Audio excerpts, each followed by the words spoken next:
বিক্রি হচ্ছে না হচ্ছে না? বিক্রি হচ্ছে। পাড়ায় ফেরিওয়ালা বলছে শাড়ি দাও গামলি লাও, শাড়ি দাও গামলি লাও।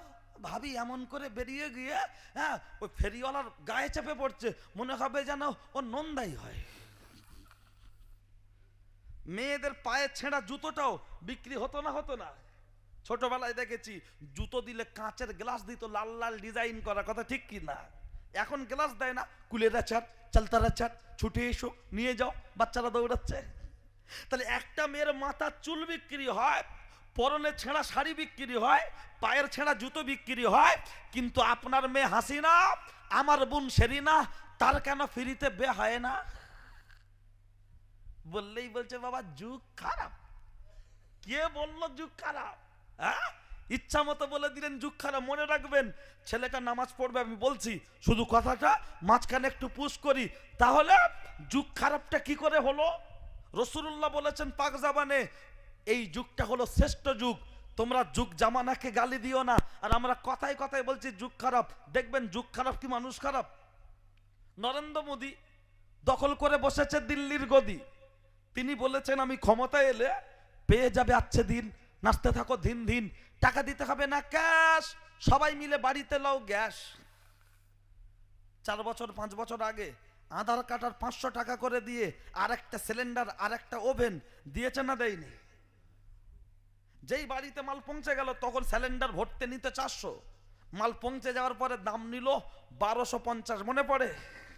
আর কর্ণাটকে সেই মুস্কান বলে একজন বোরকা পরা মেয়ে হাত তুলে তকবির দিয়েছিল হায়নার দলেদের সামনে, মনে আছে? সেই বাঘিনী। তারপরেই গ্যাসের দামটা কমতে কমতে ছিল আপনার 870-900 গায়ে। যেদিন অকাব আইন পাস করলো, মুসলমানরা টেনশন করতে থাকলো, আর অন্য জাতের কিছু মানুষ মনে মনে করছে মোল্লারা যাবে রে যাবে রে যাবে রে, তখন মনে মনে করছে ওরা এবার মরবে। কিন্তু মনে রাখুন, আমি 2টা বিয়ে করেছি। আমার বড় বউ বলছে যে আমার সতীনীর বরটা যদি মরতো একটু শান্তি থাকতাম। তা পাশের একজন বলছে সতীনীর বর মরবে আর তোর বাচ্চাদের কি হবে? বলছে আমার জায়গায় হোক, আমার সতীন তো বিধবা হবে। শুনতে পাচ্ছেন? গ্যাসের দাম বাড়লো 50 টাকা, পেট্রোল ডিজেল বাড়লো 2 টাকা, শুধু আমরা কিনছি ওরা কেনে না, কথা ঠিক কি না? আমার যা হোক সতীন তো বিধবা হচ্ছে, আমার যা হয় সতীন তো বিধবা হচ্ছে। গ্যাসে 50 টাকা বাড়ে বাড়ুক, মোল্লারা কিনবে, তেলের দাম বাড়ে বাড়ুক, মোল্লারা কিনবে। হ্যাঁ ঠিক আছে, হ্যাঁ মনে রাখুন হে উপস্থিত জনমণ্ডলী, ঠিক জায়গা মতো আজকের দিনে দাঁড়িয়ে এই যে বাড়ির গিন্নিরা বলতে লাগলো গ্যাস যখন নিয়েছো অন্তত একটা হাঁড়ি কিনে দাও, তরকারি হলে যেন ডেকে দেয়। বললো সে আবার কি রে? বললো চলো বাজারে, কিনলো হাঁড়ি, আসলো বাড়ি, তরকারি চাপালো তাড়াতাড়ি, হয়ে গেলে হাঁড়ি ডেকে দিচ্ছে, ভাবি নামিয়ে নাও। আবার হাঁড়ি দেখছে, মেজো ভাবি গিলে নাও। কথাটা ঠিক ক্লিয়ার না? আর একটু বোঝেন। এই মুরব্বী যারা বসে আছেন, এনাদের মা আমাদের দাদিমা, এনাদের শাশুড়ি আমাদের নানিমা। এক কথা, আগেকার মানুষের হাইট কম ছিল না, এখনকার মানুষের হাইট কম।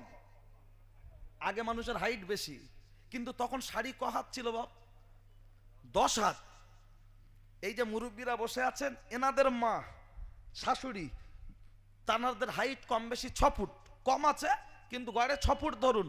6 ফুটের শাড়ি মানুষ 10 হাতের শাড়ি পরেছেন, তাদের শরীরের কোনো অঙ্গ পাড়ার কোনো পরপুরুষ কখনো দেখতে পেয়েছেন? আর পাড়ার মানুষ দূরে যাক, দেওয়ার ভাসুর শ্বশুর, তারাও দেখতে পাইনি। একজন মা এমন ভাবে ঘোমটা দিয়ে মানুষের সাথে কথা বলে, মনে হয় যেন মোটর সাইকেলের ফুল হেলমেট পরেছে, কথা ঠিক কি না? আর এখন আমাদের বিউটির মার হাইট কত? 4 ফুট বললে আর বাড়ি উঠতে দেয়? 5 ফুট, 5 ফুট 1, 2, 3, এর উপরে আছে সংখ্যাটা কম, এর নিচে আছে সংখ্যাটা কম, গড়ে 5, 1, 5, 2, 5, 3। কিন্তু বর্তমান শাড়ির সাইজ, আরে 12 হাত শাড়ি, কিছু কিছুতে ব্লাউজের পিস ফ্রি আছে না নাই? আমার বউ শাড়ি কিনে এনে দেখি গায়ে ফেলে শুধু হাসছে, আয়নার সামনে দেখছে না, কি ব্যাপার, এই কি হলো, হাসছো কেন? বলছে তুমি আমাকে খেপি বলো, আর দোকানদার বলছে আমি নাকি রচনার মতো দেখতে। দোকানদার বলেছে খুব খুশি, আর আমি বাড়ি আছি ছুটির দিন, আজকে কাজ কাম নেই, বলছি চুল টুল বাঁধো, তখন বলছে বুড়ো বয়স আবার ঢং করছে। কি ঠিক তো? আসছি। আলমারওয়াতু আওরাতুন ফাইজা খরাজাত ইস্তাশরাফাহা শয়তান, হাদিস বলবো, তার সাথে এটাকেও পার্সেল করব, আগে একটু আগিয়ে নি। তো এই 12 হাত শাড়ি ব্লাউজের পিস ফ্রি পড়ছে আপনার স্ত্রী আমার মা, ऐसा কায়দা করে শাড়িটা গায়ে পড়ছে, আলিফ খালি বার নিচে এক নোক্তা, লাম খালি মিম খালি নুনের মাথায় এক নোক্তা, পেট ফাঁকা, পিঠ ফাঁকা, কপালেতে এক নোক্তা। বলুন বলুন, তখন হাইট ছিল 6 ফুট, শাড়ি ছিল 10 হাত, এখন হাইট হয়েছে 5 ফুট 1। ভালো করে দেখ, হাইট হয়েছে 5 ফুট 3। তাদের আমরা দেখছি প্রতিদিন শাড়ির সাইজ হয়েছে 12 হাত শাড়ি, ব্লাউজের পিস ফ্রি। তারপরেও যখন তার রূপ যৌবন, তার দুর্গাপুর টাউন পাড়ার পরপুরুষ যখন দেখতে পাচ্ছে, তাহলে যুগ খারাপ না মানুষ খারাপ? তাহলে কথাই বললে হয়ে গেল যুগ খারাপ, যুগ খারাপ, যুগ পাল্টে গেছে। কে বললো যুগ পাল্টেছে? আপনি মাছ কিনেছেন, মাছ আপনার স্ত্রী আমার মা মাছটা মেজে ঘষে ধুয়ে পিস পিস করে রান্নাঘরে রেখে দিয়েছে,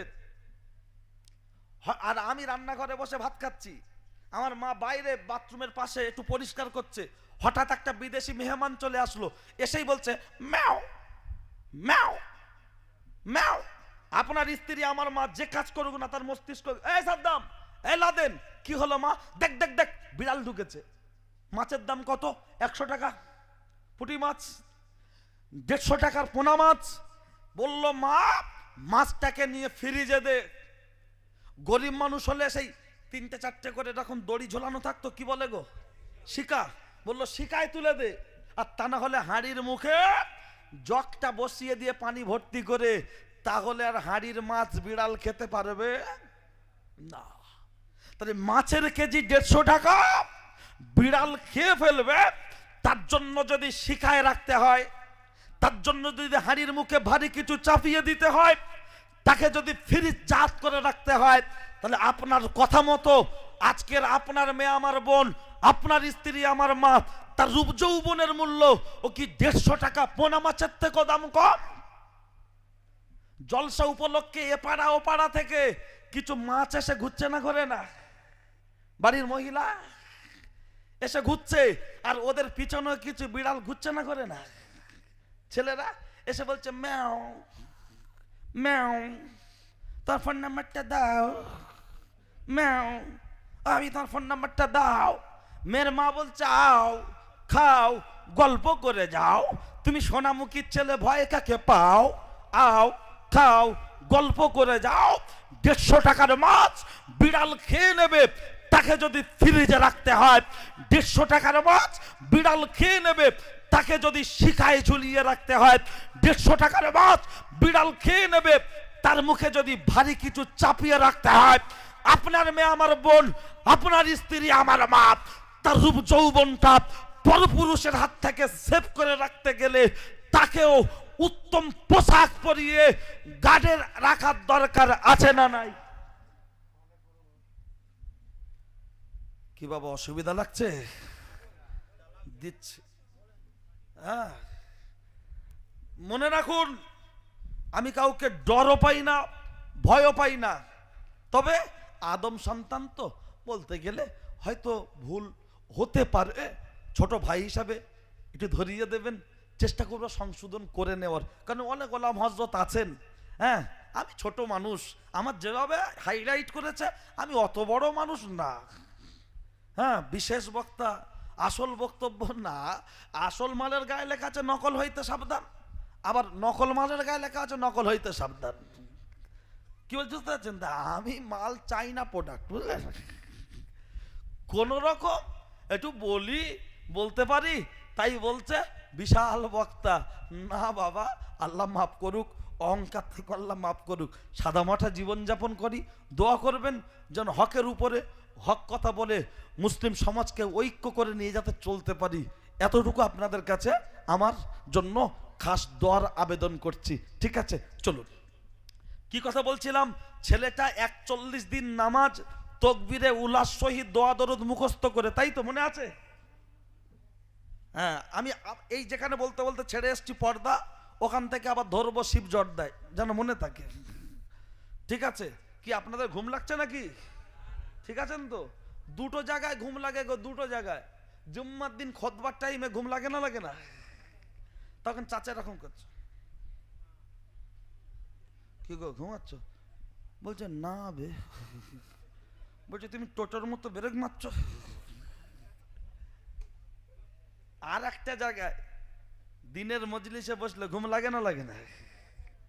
আচ্ছা, এখানে বসে কেউ যদি ঘুমায় সে সব পাবে? কেন পাবে না? জব কার্ডের মাটি কাটুক আর নাই কাটুক, হাজিরা হলে মাল অ্যাকাউন্টে ঢুকে যায় না, যায় না? হাজিরা হলে মাল অ্যাকাউন্টে ঢুকে যাবে। সরকারের ভান্ডার বড় না আল্লাহর ভান্ডার বড়? যে নেতার কাছের লোক তার জীবনে মাটি কাটতে হয়, শুধু বলবে নামটা দিয়ে দিবি,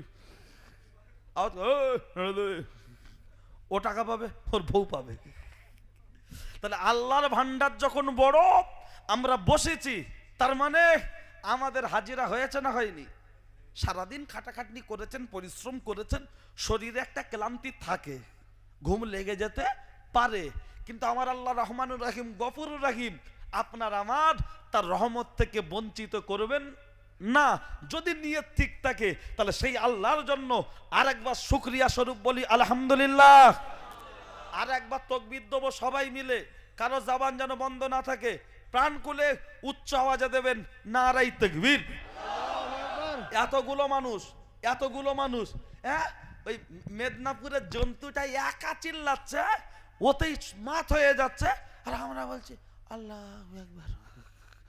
জীবনের প্রথম মিছিল করেছিল কে জানেন? হযরত ওমর। সেই মিছিলের লোক ছিল কজন? 10 জন। আমার নবীর কাছে গিয়ে বলছেন, ইয়া রাসূলুল্লাহ মিছিল করব। দয়ার নবী বলছেন, মিছিল করতে গেলে লোক লাগবে, আর কই? বলল আপনি পারমিশন দিন ইয়া রাসূলুল্লাহ, আমি লোক জড়ো করব। খুব রিকোয়েস্ট করে পারমিশন নিয়ে ওমর খুঁজে খুঁজে লোক জড়ো করেছে 10 জন। এদিকে 5 জন, এদিকে 5 জন, মাঝখানে হযরত ওমর দাঁড়িয়ে বলছে লিল্লাহে তাকবীর, লিল্লাহে তাকবীর। 2 পাশ থেকে 10 জন বলছে আল্লাহু আকবার, আল্লাহু আকবার। বলতে বলতে যখন মিছিল যাচ্ছে, দয়ার নবী বললেন, ওমর কত দূর যাবে গো? বললেন, ইয়া রাসূলুল্লাহ কলেমা পড়েছি, এখনো কাবাকে বুকের সাথে জড়িয়ে ধরতে পারিনি। আমার মিছিল অতক্ষণ পর্যন্ত চলবে যতক্ষণ পর্যন্ত কাবাকে বুকের সাথে জড়িয়ে ধরতে না পারবো, যতক্ষণ চুম্বন না দিতে পারবো। আল্লাহর নবী বললেন, ওমর ওরা তোমার গর্দান কাটবে, চ্যালেঞ্জ করছে, তুমি কি ভয় পাচ্ছ? হযরত ওমর বলেছিলেন, 2 পাশ থেকে 5 জন, 5 জন 10 জন যখন আল্লাহু আকবার, আল্লাহু আকবার এই ধ্বনিটা দিচ্ছে, আমার ইমানি পাওয়ারটা এত বড় হয়ে যাচ্ছে, মনে হয় গোটা পৃথিবীর বেঈমানরা যদি একদিকে দাঁড়িয়ে যায়, তাদের বিরুদ্ধে যুদ্ধ করার জন্য আমি ওমর একাই যথেষ্ট। নারাই তাকবীর, নারাই তাকবীর। অবশ্যই এটা যেমন একটা বললাম, জীবনের প্রথম টিপ পড়েছিল কে? দেব, কোয়েল, পায়েল, প্রীতি জিন্টা। আমাদের বড় ভাবির পছন্দ কোনটা? টিপ তো পতিতাদের সিমটম। আমার ভাবি পড়েছে, আমার দাদা আবার ওর বন্ধুকে দেখে বলছে, দেখো আমার বউ লাল টিপ পরেছে, ভালো লাগছে না? তো দাদার বন্ধু বলছে, কি পরিয়েছো, শাড়ি না মুশারি? সব তো দেখা যাচ্ছে। তখন বলছে, দূর খাপা, এত সুন্দর বউ শুধু আমি একা দেখবো, পাড়ার লোকের হক নেই? কেন কি কুরবানির গরু না আকিকার ছাগল? পাড়ার লোকের হক। 3 নম্বর, এই নেতা মন্ত্রীদের গাড়ির সামনে যে ভিআইপি সিগন্যালটা চলে, পিপা টোটা টোটা টোটা, সরে যাও, এলএমএলএ আসছে, সরে যাও। এমএলএ নয়, এলএমএলএ। ভোটের আগে কেমন করে আসে পাড়ায়, মা ভিক্ষা দিও, মা ভিক্ষা দিও, আর ভোটের পরে আসছে বাপের বেটা, যেন মনে হয় মানুষ না জেসিবি আসছে। তার মানে পাওয়ারটা আলাদা। সবজিওয়ালা সবজি বিক্রি করছে, উঠতে দেরি হলে উল্টে দিচ্ছে, কথা ঠিক কি না? শর্ট রাস্তা ক্লিয়ার কর, বস আসছে। কিন্তু এই যে গাড়ির সামনে সিগন্যাল, এর উৎস কোথা থেকে? এর জীবনের প্রথমের উৎস কোথা থেকে শুরু হয়েছে? অনেকে বলবেন হুজুর রাজনীতির কথা বলছেন। না দোস্ত, আরে ওটা তো বিমল, একটু মতিয়ার তামাক খেয়ে দেখো দোক্তা। জীবনের প্রথম এই সিগন্যালের উৎস সূরা ইউসুফের তাফসীরে জল করছে, সেখান থেকে দেখবেন। আমি তথ্য যদি দেওয়া সম্ভব হয় পরে দিচ্ছি। ওতে আর একটা এলাকায় দুর্ঘটনা ঘটলে রক্ত সংগ্রহ করে, মাটি সংগ্রহ করে, কুকুর এনে শোকায় আসামি ধরার জন্য। শোকায় না? শোকায় না? এই তদন্তের উৎস কোথা থেকে? এও সূরা ইউসুফের তাফসীরে জল করছে। বলবেন কি বলছেন? হ্যাঁ বলছেন, তার মানে যখন ইউসুফকে কুয়ায় ফেলা হলো, গায়ে থেকে খোলা হলো জামা, আব্বার কাছে এসে বলা হলো বাঘে খেয়ে ফেলেছে, আব্বা বললেন আমি বিশ্বাস করি না। বলছে আব্বা জানি তুমি বিশ্বাস করবে না, প্রমাণ নিয়ে এসছি। কি? জামা, এই দেখো রক্ত মিশ্রিত জামা। আব্বা বলল আমার কাছে দাও। জামাটা হাতে নিল, নাকের সামনে ধরে বলল জামাটা ইউসুফের গায়ের, ঠিকই কথা, কিন্তু রক্তটা ইউসুফের গায়ের নয়। তদন্ত কোথা থেকে পেল? আমরা নেড়ে নয়, আমরা ছিলাম লড়ে, এখন হয়ে গেছি নেড়ে। কিচ্ছু বুঝি না কোন রকম। সব এতে আছে। এই যে ডিফার করা, গাড়িতে লাইট উঁচু করা নিচু করা, এ বৈজ্ঞানিক কোথা থেকে খুঁজে পেল? কুল্লিল মুমিনিনা ইয়াগুদ্দু মিন আবসারিহিম ওয়া ইয়াহফাযু ফুরুজাহুম। কি বেটা ছেলেরা চোখটা, হেডলাইটটা নিচু করো, দুই পায়ের মাঝখানে গুপ্তাঙ্গটা হেফাজত করো। তারপরের অংশতে বলে যে মহিলাদের কথা, কারণ চোখে চোখে লাগলে যে কোনো সময় অ্যাক্সিডেন্ট, দুর্ঘটনা হতে পারে। হ্যাঁ, কোরআনে নেই কি? সব আছে, আমরা অযোগ্যতার কারণে বলতে পারি না। কারণ এখন ওয়াজ হয় কেমন? শুধু কানে হাত দিয়ে বলছে বাবারা বাবারা, কি বলবো নবী দুঃখের কথা, তা বল না। লোক বলছে ফাটিয়ে দিল বে বক্তা, যেমন সুর তেমন ঘটনা, ফাটিয়ে দিল। কি পেয়েছিস বল? বলছে সব মোবাইলে রেকর্ডিং করা আছে। তার মানে ওয়াজ শোনে না, আওয়াজ শুনেছে। কথা ঠিক কি না? ওই জন্য কখনো আমি একটা গল্প বলি। দিল্লির এক বিহারি বেড়াতে এসছে বাঁকুড়া, আপনার দুর্গাপুর টাউনের কাছে, কি আসানসোলে এসছে। এখন যার বাড়ি এসছে সে আছে দিল্লিতে, আর এ ছোট ভাইকে বলেছে আমার বন্ধু যাচ্ছে, নিয়ে ঘোরাবি বেড়াবি। এখন এ হিন্দি বলতে পারে না, বিহারি বাংলা বলতে পারে না। যখন মোটরসাইকেলের পিছনে বসেছে, তুলে নিয়ে আসছে। এবার এসেই যখন মন্দারমণিতে ঢুকবে, ছোট ভাইকে বিহারি বলছে দোস্ত এ কিয়া হ্যাঁ? কলা গাছ। দেখেই বাঙালি মনে মনে করছে আল্লাহ, হিন্দিতে এখন দাদার বন্ধুকে কি বলবো। তখন মাথাটা চুলকাতে চুলকাচ্ছে বলছে দোস্ত এ ক্যালা হ্যাঁ, ক্যালা। ক্যালানো মানে মার। বিহারি আর কিছু না বলে বলছে চলিয়ে চলিয়ে। আবার একটু আগে গিয়ে দেখছে একটা নারকল গাছ, দেখে বলছে দোস্ত এ কি হ্যাঁ? বাঙালি বলছে আল্লাহ, নারকলটা কোন রকম পার করেছে, আবার কলা কোন রকম পার করেছে, আবার নারকল ধরেছে। তখন বিহারিকের দিকে তাকিয়ে তাকিয়ে বাঙালি বলছে দোস্ত এ এ নারিকেল হ্যায়। বিহারি বলছে হারিকেল, বলছে নাকি নারিকেল। তা তখন বিহারি বলছে একটা দো। তার পাশেই বাঁশ পড়েছিল, তুলে ধাক্কা দিয়েছে, যে একটা শুকনো নারকেল ঝুনো পড়েছে। বিহারি লাভ দিয়ে তুলে কামড়াচ্ছে আর বলছে তুম কিয়া বেয়াকুফ আদমি হয়, না রস হয় না শ্বাস হয়। বাঙালি মনে করছে হিন্দিতে কি বলে বোঝাবো। তখন বাঙালি বলছে আরে ভাই, नारकल को छड़ाइए, दा दिए फटाइए, तारपरे तुम होलार में दीजिए। बिहारी मुखेर दिके चेये चेये बोलছে कहाँ से हिंदी सिखाया, आधा बांगला आधा हिंदी। তখন বাঙালি খুব রেগে গিয়ে বলছে বেশি পাকামো করুনি, ঘরে গিয়ে বসো, আমার ভাইপো খানা দিচ্ছে খেয়ে নাও। বিহারি বলল ঠিক আছে ঠিক আছে। গিয়ে বসলো, ভাত দিচ্ছে, বেগুন ভাজা, চিকেন কষা, ডাল, মাছ ভাজা। বিহারি খেতে খেতে 11 বছরের মন্টুকে ডেকে বলছে এ আর কুছ হ্যায়। বাচ্চাটা দৌড়ে গিয়ে বলছে ও মা, বিহারি কাকু বলছে কচুর তরকারি খাবো। ওর মা মনে মনে করছে কালকেকার বাসি তরকারি এক পেয়ালা ছিল, সেটাই মনে হচ্ছে আমার ছেলে বলেছে বাসি কচু আছে। বলছে এই কচুর কথা কে বলবে? বলছে মা আমি বলিনি। তা ওই তরকারিটা গরম করে যখন বিহারিকে দিয়েছে এক পেয়ালা একটুখানি, বিহারি আবার 2 লোকমা খেয়ে বলছে আর কুছ হ্যায়। এ দৌড়ে গিয়ে বলছে ও মা, বিহারি বলছে আরো কচু দে। ওর মা বলছে তোর বড় আব্বাদের বাগানে যা তুলে দে, খাই খাক পকেটে লাই লিখ। ও কি কচু চাইছে? তাহলে বুঝতে না পারার জন্য কচু দিচ্ছে। বাঙালি গোসল করতে গিয়েছিল সেই ছোট ভাই, ওই এসেছে নারকেলটাকে ছাড়িয়েছে, একটা প্লেটে তুলে দিয়েছে। বিহারি খাচ্চার বলছে বহুত আচ্ছি চিজ খায়, রসও খায়, শ্বাসও খায়। তাহলে নারকেলের মজা কখন? ছোবড়া ছাড়াবেন যখন। আমাদেরকে ডাকা হচ্ছে ছোবড়া ছাড়ানোর জন্য। গ্রামে সুদ ভরে গেল, বন্ধন ভরে গেল, গ্রুপ লোন ভরে গেল, চায়ের দোকানে টিভি লাগানো হলো, বউকে বসানো হলো খরিদ্দার টানার জন্য। পাড়ার ভিতরে কোন পথায় আগুন লাগলো, আমাদের সে বক্তব্য নেই, শুধু বলছে বাবারা বাবারা। কি বলবো নবীর দুঃখের কথা? বল বল বল। তখন বলছে ফাটিয়ে দিল। এখানে এমনও ছেলে বসে আছে দাড়ি চাচ্ছে প্রতি সপ্তাহে, বগলের চুল কাটে বছরে একবার, আছে না নাই? শুধু বগলের চুল না গো, দুরকম কালার, গোড়ার দিকে লাল, মাথার দিকে হলুদ, যেন মনে হচ্ছে বগলের চুল না শিমুই। যদি বিশ্বাস না, কালকে যখন খালি গায়ে ঘুরবে শুধু বলবে একেলো হাত উঁচু কর।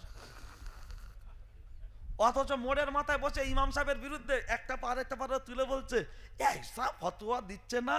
ও দেখে ইবলিস ঘুরে দেখছে কে বে। ইবলিস মনে মনে করছে আমারে কোন আওলাদ, এত বড় শয়তান। ও ইমাম সাহেবের বিরুদ্ধে, হাবেজ সাহেবের বিরুদ্ধে।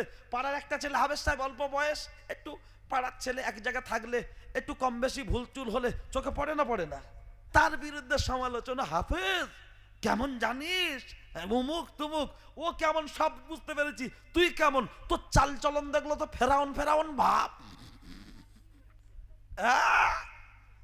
মানুষের বিরুদ্ধে গীবত, পরনিন্দা, পরচর্চা, সাবধান। চলুন কোন কথা বলতে বলতে এসেছি আমি ভুলে যাইনি, মনে আছে। তাই একটু আপনাদের কাছে আমি যে কথা বলছিলাম আমি সেই দিকেই চলে যাচ্ছি।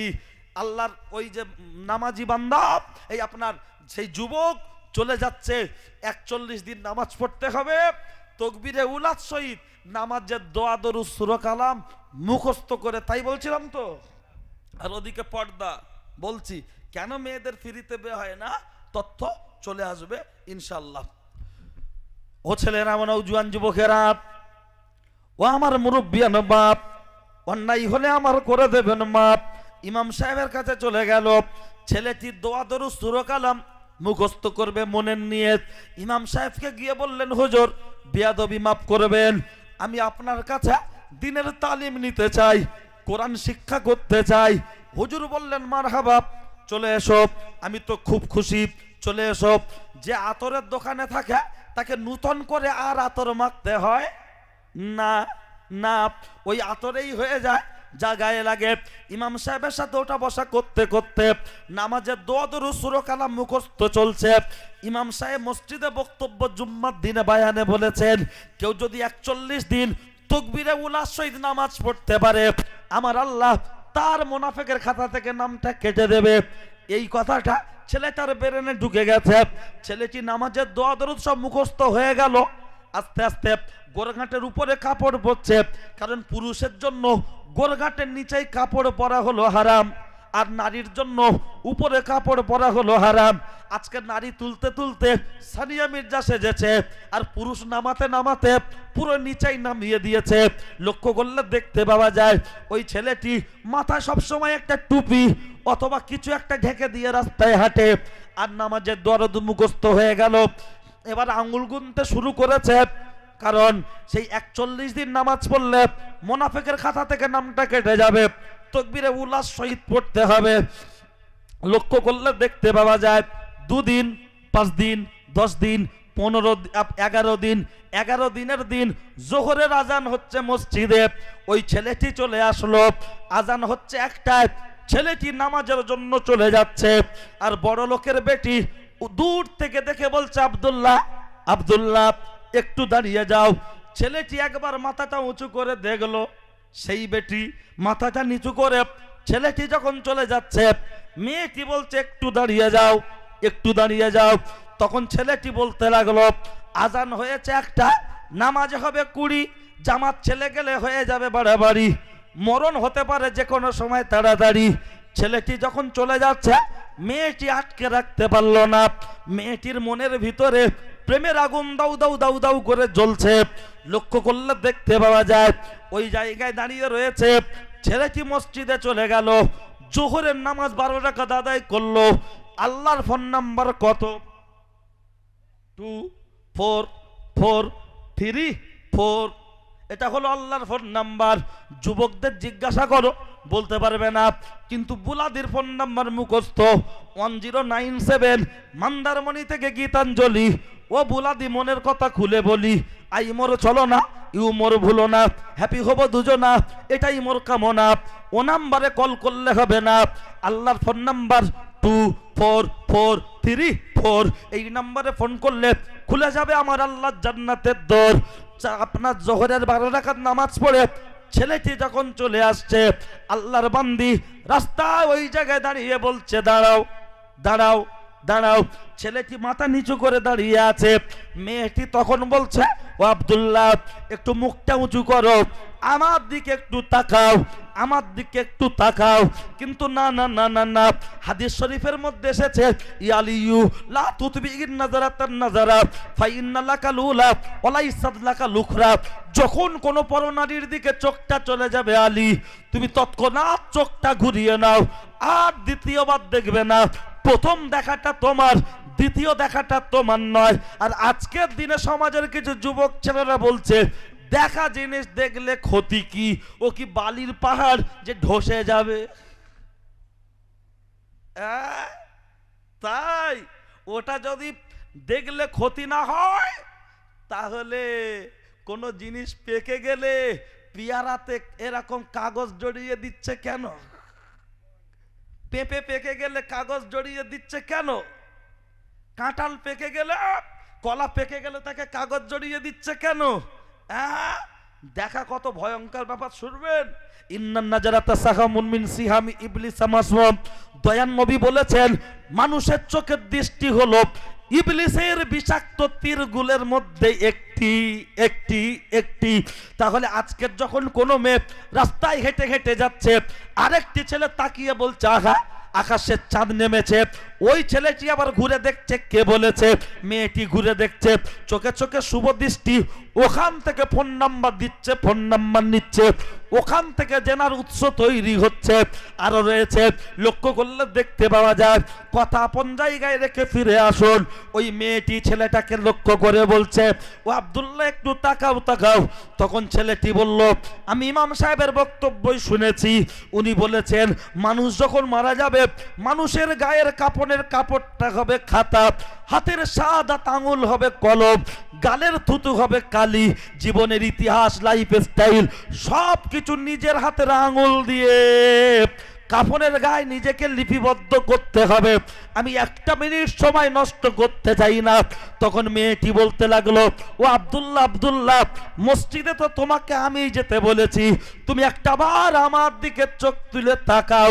তখন ছেলেটি বলল, ওরে হাসিনা, আমি তোমার দিকে তাকাবো না, তুমি আমাকে ছেড়ে দাও না। এমন করে কথাবার্তা হচ্ছে, মেয়েটি দেওয়ানা হয়ে যাচ্ছে, ছেলেটি ছেলেটির মতো চলে যাচ্ছে, পিছন থেকে জামাটা টেনে ধরার চেষ্টা হচ্ছে, ছেলেটি টোটাল দাঁড়াতে চাইছে না। যখন ছেলেটি চলে গেল রে, মেয়েটি পুরো পাগল পাড়া। আমার বক্তব্য হলো, এই জায়গায় একটা পুরুষের কাছে তার প্রেমিকা হলো বিশাল লোভের বস্তু, লোভের বস্তু। হাদিস শরীফে একটা পর্ব আছে, কালবে মুআল্লিম, প্রশিক্ষণ প্রাপ্ত কুকুর। কুকুরের কাছে মাংস এবং মাছ হলো খুব প্রিয়, কিন্তু প্রশিক্ষণ প্রাপ্ত কুকুরকে মালিক ছেড়ে দেওয়ার পরে ও যখন গিয়ে মাংস ধরতে যাচ্ছে, তখন যদি মালিক ডাকে যদি ফিরে আসে, ওই হলো প্রশিক্ষণ প্রাপ্ত কুকুর। কুকুর মাংস ধরতে গেছে, ডাকবে, ফিরে চলে আসবে, তাহলে সে পোষ মারল, মালিকের কথা সে শুনলো।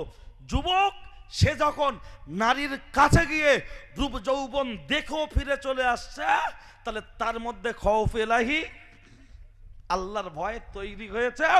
ইন্নাস সালাতা তানহা আনিল ফাহশাই ওয়াল মুনকার, এই আয়াতের সাথে তার সম্পর্কটা মিলেছে না মেলেনি? কথাটা মাথায় ঢুকেছে? আমি 4 জন চেয়েছিলাম, 2 জন হয়েছে, বাকি চিন্তা ভাবনা করুন। অনেকগুলো রোগের একটি রোগের কথা বলে পর্যন্ত এসেছি। আর ছোট দুটো কথা একটু তুলে ধরি, কারণ আলুর খোলা এমনি কেউ খায়